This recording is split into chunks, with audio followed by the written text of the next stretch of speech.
দিনের তিনটি স্তর মানে হলো ইসলাম, ঈমান, ইহসান। এই তিনটি স্তর সম্পর্কে এখানে লেখক আলোচনা করেছেন।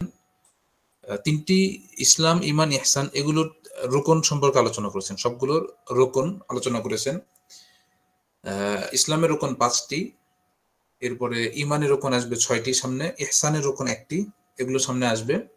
এবং এই 3টি পয়েন্ট ইসলাম, ঈমান, ইহসান এই তিনটির সমন্বয়ে দিন। এই তিনটি হলো দিনের স্তর, যে যতটুকু উপরে উঠতে পারে। ইসলাম হলো প্রথম স্তর, তার উপরের স্তর হলো ঈমান, তার উপরে ইহসান। আর এখানে প্রথমে লেখক ইসলামের রোকনগুলো উল্লেখ করেছেন, যেহেতু ইসলামটা প্রথম স্তর। ইসলামের রোকন 5টি উল্লেখ করেছেন, সেগুলো হলো প্রথমত কালেমা শাহাদাত, যেটা আশহাদু আল্লা ইলাহা ইল্লাল্লাহ ওয়া আশহাদু আন্না মুহাম্মাদার রাসূলুল্লাহ অথবা মুহাম্মাদান আবদুহু ওয়া রাসূলুহু, এটা সাক্ষ্য দেওয়া। শুধু সাক্ষ্য দেওয়া না, মুখে সাক্ষ্য দেওয়া, এবং তার চেয়ে বেশি গুরুত্বপূর্ণ অন্তরে সেটাকে স্বীকার করে নেওয়া। আমরা অন্তরে স্বীকার করে নিব যে আল্লাহ ছাড়া প্রকৃত কোনো উপাস্য নেই। অন্তরের মধ্যে আমরা স্বীকার করে নিব, বিশ্বাস করব দৃঢ় হবে যে মুহাম্মদ সাল্লাল্লাহু আলাইহি সাল্লাম আল্লাহর রাসূল। এই কালেমা শাহাদাতের মধ্যে দুইটা পয়েন্ট, একটা হলো আল্লাহ ছাড়া সত্য কোনো উপাস্য নেই এবং মুহাম্মদ আল্লাহর রাসূল।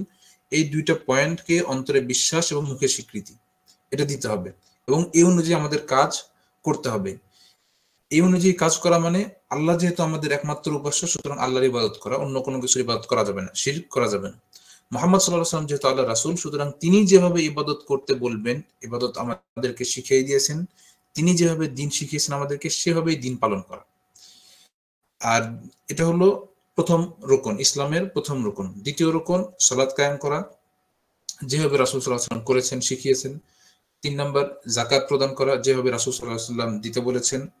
এরপরে সমু রমাদান, রমাদান মাসে সিয়াম পালন করা। এবং 5 নাম্বার হলো হাজ্জু বাইতুল্লাহিল হারাম, হলো বাইতুল্লাহ হারাম অর্থাৎ কাবা ঘরের হজ করা। মানে হজ বলতে আমরা যেটা বুঝি, এটা হলো ইসলামের পঞ্চম রোকন। তবে হজটা যাদের সামর্থ্য রয়েছে, হজ এবং যাকাত এটা তো সবার উপরে আবশ্যক না। যাদের সামর্থ্য রয়েছে হজ করার, তাদের উপর হজ আবশ্যক হয় জীবনে একবার।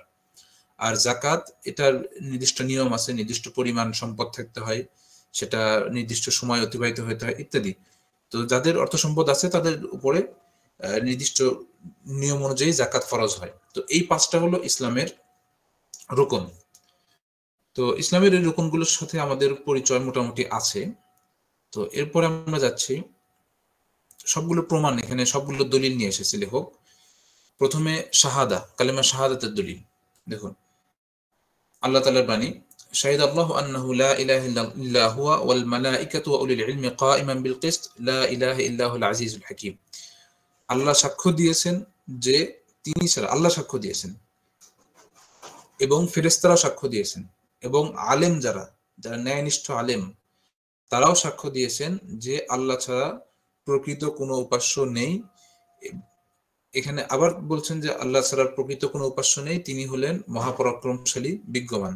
এই আয়াতের মধ্যে মানে কালিমা শাহাদাতের যে প্রথম অংশটা, মানে আশহাদু আল্লা ইলাহা ইল্লাল্লাহ, এইটুকুর প্রমাণ এখানে পাওয়া যাচ্ছে। আর ওয়া আন্না মুহাম্মাদান রাসূলুল্লাহ, এটা প্রমাণ সামনে আসবে। কিন্তু এখানে এইটুকু নিয়ে একটু আলোচনা করেছে, মানে লা ইলাহা ইল্লাল্লাহ এর মানে কি। লেখক বলছেন লা ইলাহা ইল্লাল্লাহ এর মানে হলো লা মা'বুদা বিহাক্কিন ইল্লাল্লাহ, আল্লাহ ছাড়া প্রকৃত কোনো উপাস্য নেই, আল্লাহ ছাড়া প্রকৃত কোনো মা'বুদ নেই। আমরা এটা আগে বলেছি যে এখানে একটা প্রকৃত বা সত্য এই কথাটা যুক্ত করতে হবে যাতে আমাদের অর্থটা ঠিক থাকে। আলেমরা এটা যুক্ত করেছেন। একটু বিস্তারিত মানে ভেঙে ভেঙে আলোচনা করছেন লেখক, লা ইলাহা ইল্লাল্লাহ এর মানে কি। লেখক বলছেন যে লা ইলাহা, এই কথার মাধ্যমে এটা হলো নাফিয়ান জামিআ মা ইউবাদু মিন দুনিল্লাহ, আল্লাহ ছাড়া অন্য যা কিছুর ইবাদত করা হয়, মানে আল্লাহ ছাড়া অন্য যা কিছুর ইবাদত করা হয়, মানে পৃথিবীতে কিন্তু অনেক কিছুর ইবাদত করা হয়। আপনার মূর্তি, সূর্য, চন্দ্র, পাহাড়, পাথর, গাছ ইত্যাদি, গরু, সব অনেক কিছুর ইবাদত করা হয় পৃথিবীতে। কিন্তু লা ইলাহা এই কথার মধ্যে আল্লাহ ছাড়া যত কিছুর ইবাদত করা হয় সবকিছুকে নাকচ করা হয়েছে, সবকিছুকে বাতিল ঘোষণা করা হয়েছে। এবং ইল্লাল্লাহ এই কথা বলার মাধ্যমে মুসবিতানিল ইবাদাতা লিল্লাহি ওয়াহদা, একমাত্র আল্লাহর জন্যই ইবাদত করতে হবে, এই কথাকে সাব্যস্ত করা হয়েছে। লা শারীকা লাহু ফি ইবাদাতিহি, এবং আল্লাহর ইবাদত করতে গিয়ে তার সাথে অন্য কোনো কিছুকে শরীক করা যাবে না।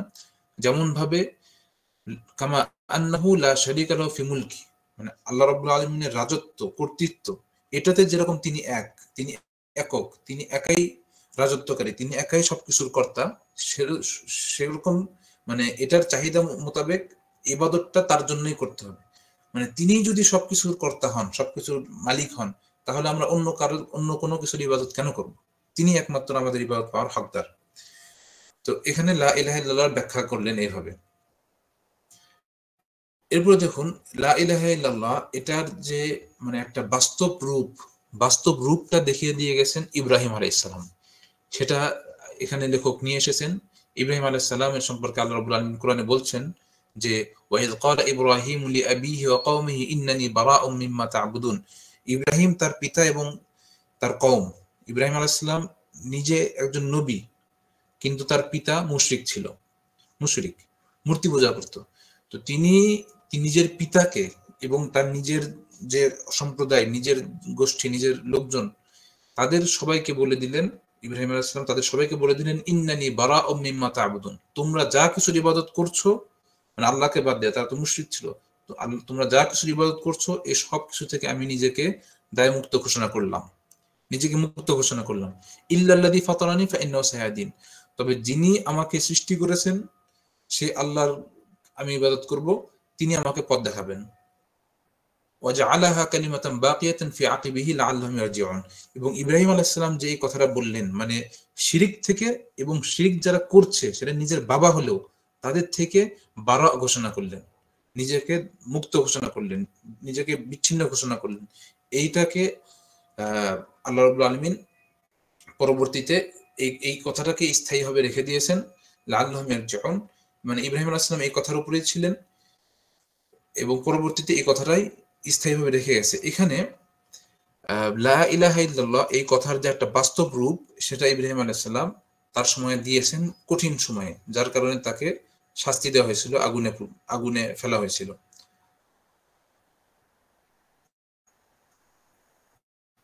এরপরে দেখুন আরেকটি আয়াত নিয়ে এসেছে দলিল হিসেবে, যে কুল ইয়া আহলাল কিতাবি তাআলু ইলা কালিমাতিন সাওয়াইন বাইনানা ওয়া বাইনাকুম। এই আয়াতের ভাবার্থ হলো যে আল্লাহ রাব্বুল আলামিন বলছেন যে তুমি আহলে কিতাব, যারা আহলে কিতাব বলতে ইহুদি এবং নাসারা, খ্রিস্টান, তো ইহুদি খ্রিস্টান এদেরকে তুমি বলে দাও যে তোমরা আসো, মানে দাওয়াত দাও, এইভাবে দাওয়াত দাও তাদেরকে যে তোমরা এমন একটা কথার দিকে আসো যে কথাটা আমাদের এবং তোমাদের মাঝে সমান। মানে আহ নাসারা তারা তো ঈসা আলাইহিস সালামের অনুসারী ছিল কিন্তু পথভ্রষ্ট হয়ে গেছে, ইহুদিরা মুসা আলাইহিস সালামের অনুসারী ছিল, পথভ্রষ্ট হয়ে গেছে। ঈসা আলাইহিস সালাম, মুসা আলাইহিস সালাম তারা কিন্তু তাওহীদের দাওয়াতই দিয়ে গেছেন, তারা কিন্তু মানুষকে শুধুমাত্র একমাত্র আল্লাহর ইবাদত করার জন্যই বলে গেছেন। তো এখানে আল্লাহ রাব্বুল আলামিন বলছেন যে তাদেরকে তুমি বলো যে তোমরা এই কথার দিকে আসো যেটা আমাদের এবং তোমাদের মাঝে সমান, যে আল্লাহ না'বুদু ইল্লাল্লাহ ওয়া লা নুশরিকা বিহি শাইআ, আমরা আল্লাহ ছাড়া অন্য কারো ইবাদত করব না, তার সাথে কোনো কিছু শিরক করব না। এবং ওয়ালা ইয়াত্তাখিযা বা'দুনা বা'দান আরবাবা মিন দুনিল্লাহ ফাইন তাওয়াল্লাউ ফাকুলু আশহাদু বিআন্না মুসলিমুন, এবং আমরা একে অপরকে মানে রব হিসেবে গ্রহণ করব না, মানে আল্লাহ ছাড়া অন্য কোনো কিছুকে রব হিসেবে গ্রহণ করব না। এখন এই কথা আল্লাহ রাসূল সাল্লাল্লাহু আলাইহি ওয়াসাল্লামকে আল্লাহ বলছেন যে এই কথা তুমি বলো, যদি তারা মেনে নেয় তো ভালো, আর যদি না মেনে নেয় তাহলে তুমি বলে দাও যে তোমরা সাক্ষ্য থাকো আমরা মুসলমান। মানে যদি দাওয়াত দেওয়ার পরে তারা গ্রহণ করে তাহলে ভালো, তাদের সাথে বন্ধুত্ব, আর যদি গ্রহণ না করে তাহলে তাদের থেকে নিজেকে দায়মুক্ত ঘোষণা করতে হবে, মানে তাদের থেকে মুক্ত থাকতে হবে। এই শিক্ষাটা এই আয়াতের মধ্যে আল্লাহ রাব্বুল আলামিন দিয়েছেন। এখন কালেমা শাহাদাতের মধ্যে যে দ্বিতীয় অংশ আছে, মানে আশহাদু আল্লা ইলাহা ইল্লাল্লাহ, এটা আলোচনা গেল। এখন ওয়া আশহাদু আন্না মুহাম্মাদান রাসূলুল্লাহ, এই আলোচনাটা আসবে। এটার দলিল লেখক এখানে দলিল নিয়ে আসছেন যে ওয়া দালিলু শাহাদাতি আন্না মুহাম্মাদার রাসূল, মানে মুহাম্মদ সাল্লাল্লাহু আলাইহি ওয়াসাল্লাম যে আল্লাহর রাসূল, এটার দলিল কোরআন থেকে। আল্লাহর বাণী, লাকাদ জাআকুম রাসূলুম মিন আনফুসিকুম আজিজুন আলাইহি মা আনিতুম হারিসুন আলাইকুম বিল মুমিনিনা রাউফুর রাহিম। আয়াতের ভাবার্থ হলো যে তোমাদের কাছে একজন রাসূল এসেছেন, রাসূল মানে আল্লাহর পক্ষ থেকে যিনি বার্তাবাহক, তিনি এসেছেন, তিনি তোমাদেরই অন্তর্ভুক্ত, তোমাদের মধ্যকারী, এবং আজিজুন আলাইহি মা আনিতুম, মানে তোমাদের যা কিছু কষ্টদায়ক তোমাদের জন্য, সেগুলো তার জন্য কষ্টকর বা তার জন্য দুর্বহ। হারিসুন আলাইকুম বিল মুমিনিনা রাউফুর রহিম, মুমিনদের ব্যাপারে তিনি খুবই আগ্রহী এবং তাদের প্রতি স্নেহশীল এবং দয়াশীল। এখানে একটি বিষয় আমরা কিন্তু উল্লেখ করেছিলাম এর আগে, যে কিছু নাম আছে, আল্লাহ রাব্বুল আলামিনের কিছু গুণবাচক নাম রয়েছে যেগুলো বান্দার জন্য ব্যবহার করা যায়, বা যে নামে মানুষকেও নাম রাখা যায়, ডাকা যায়। তার মধ্যে একটা হলো রহিম, আর একটা হলো রউফ। এই আয়াতের মধ্যে আল্লাহ তাআলা তার রাসূলকে বলছেন আজিজ, রউফ, রহিম। রাসূলকে যেহেতু আজিজ, রউফ, রহিম বলেছেন, তার মানে এই নামগুলো মানুষের জন্য রাখা যায় এবং এই নামে মানুষকে ডাকা যায়।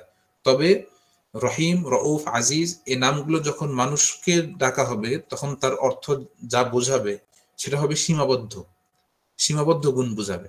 কিন্তু এই নামগুলো যখন আল্লাহর জন্য বোঝাবে, তখন তার অর্থ একটু ভিন্ন হবে, তার অর্থ আলাদা হবে, তখন তার অর্থের মধ্যে একটা ব্যাপকতা থাকবে। তো এখন এখানে লেখক দলিল দিলেন, লেখক প্রত্যেকটা পয়েন্টেরই দলিল দিবেন, এবং দলিল দেওয়ার সাথে লেখক এখানে কালেমা শাহাদাতের মধ্যে যে দুইটা পয়েন্ট লা ইলাহা ইল্লাল্লাহ, সেটা কিন্তু ব্যাখ্যা করেছেন, এর অর্থ কি উল্লেখ করেছেন। এখন বলছেন যে মুহাম্মদুর রাসূলুল্লাহ, এই সাক্ষ্য দেওয়ার অর্থটা কি? মানে আমরা যখন সাক্ষ্য দিব মুহাম্মদ রাসূলুল্লাহ, সাক্ষ্য দেওয়ার মানে কি? সাক্ষ্য দেওয়ার মানে হলো, লেখক বলছেন যে তাআতুহু ফিমা আমার, এটা সাক্ষ্য দেওয়া মানে তিনি যা আদেশ দিবেন সেটা মেনে নেওয়া, সেটা আনুগত্য করা। ওয়া তাসদীকুহু ফিমা আখবার, মানে রাসূল সাল্লাল্লাহু আলাইহি সাল্লাম যা কিছু সংবাদ দিবেন সেই সংবাদগুলো বিশ্বাস করে নেওয়া। ওয়াজতিনাবু মা আনহু নাহা ওয়া যাজার, মানে তিনি আমাদেরকে যা কিছু থেকে নিষেধ করবেন সেগুলো থেকে বিরত থাকা।